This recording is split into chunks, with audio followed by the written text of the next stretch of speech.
Assalamualaikum warahmatullahi wabarakatuh. Yang kami hormati dosen pengampu mata kuliah Teori New Media yaitu Bapak Imam Riawan.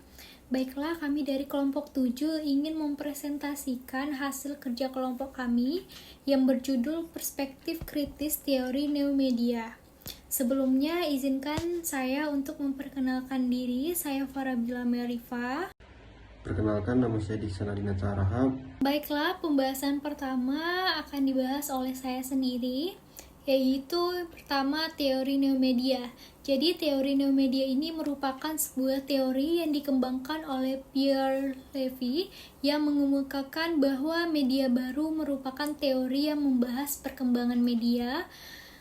Neomedia didefinisikan sebagai produk dari komunikasi yang termediasi teknologi yang terdapat bersama dengan komputer digital.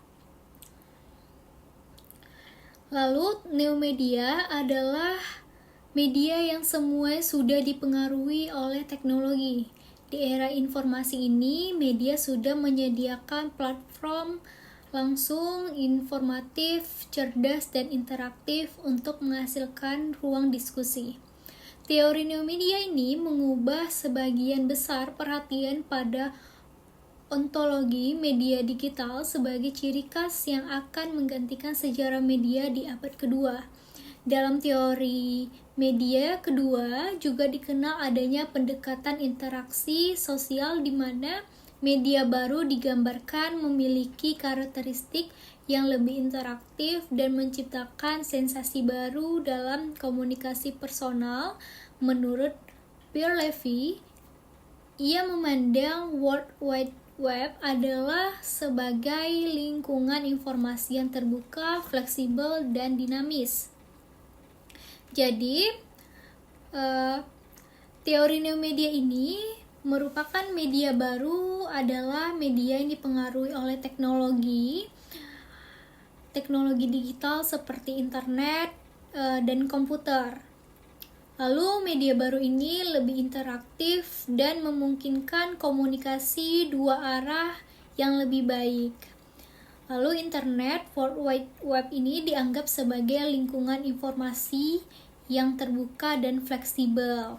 Pembahasan selanjutnya akan dibahas oleh Diksan Adinata Rahab. Kepada Diksan, dipersilakan. Di sini saya akan melanjutkan materi yang telah disampaikan oleh Farabila. Selanjutnya adalah teori kritis. Teori kritis adalah sekelompok neo-Marxis Jerman yang tak puas dengan teori Marxian, terutama kecenderungannya menuju determinasi ekonomi. Teori kritis sebagian besar terdiri dari kritik terhadap aspek kehidupan sosial dan intelektual. Namun tujuan utamanya adalah mengungkapkan sifat masyarakat secara lebih akurat. Aliran kritis menentang positivisme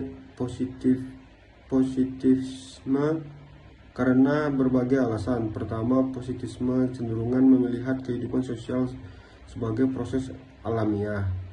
Teoritisi kritis lebih menyukai mengutuskan perhatian pada aktivitas manusia maupun pada cara-cara aktivitas tersebut mempengaruhi struktur sosial yang lebih luas. Selanjutnya adalah perspektif teori neomedia. Media bukan hanya jalan sederhana untuk melakukan penyebaran sebuah informasi. Media juga adalah tokoh utama dalam perjuangan ideologis. Bagi sebagian ahli teori kritis, media adalah bagian dari industri budaya yang secara harfiah menciptakan simbol dan gambaran yang dapat menekan kelompok kecil. Media dalam konteks teori kritis selalu berhubungan dengan ideologi dan hemonologi. Hal ini berkaitan dengan cara sebuah realitas wawancara atau teks referensi yang redup dapat dengan cara pandang tertentu. Teori kritis melihat bahwa media tidak lepas dari kepentingan, terutama kepentingan kelompok pemilik modal, negara, atau kelompok yang menindas lainnya. Dalam artian ini, media menjadi alat dominasi yang menghegemoni masyarakat. Intinya, logistiknya adalah kenyataan yang dihasilkan oleh media yang bersifat bias atau terdistorsi pada dirinya. Lebih jauh lagi, teori kritis melihat bahwa media adalah kesadaran pembentuk. Representasi yang dilakukan oleh media dalam sebuah struktur masyarakat lebih dipahami sebagai media yang mampu memberikan konteks pengaruh kesadaran. Dengan demikian, media memberikan pengaruh untuk memproduksi dan mendefinisikan status atau memapankan kebebasan struktur tertentu.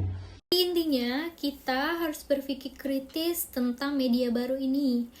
Meskipun media baru ini memberikan kita banyak kemudahan, kita juga perlu waspada terhadap bagaimana media bisa digunakan untuk mempengaruhi pemikiran dan perilaku kita. Baiklah, segitu saja hasil presentasi kelompok kami. Mohon maaf jika ada kata yang salah. Terima kasih buat semuanya. Wassalamualaikum warahmatullahi wabarakatuh.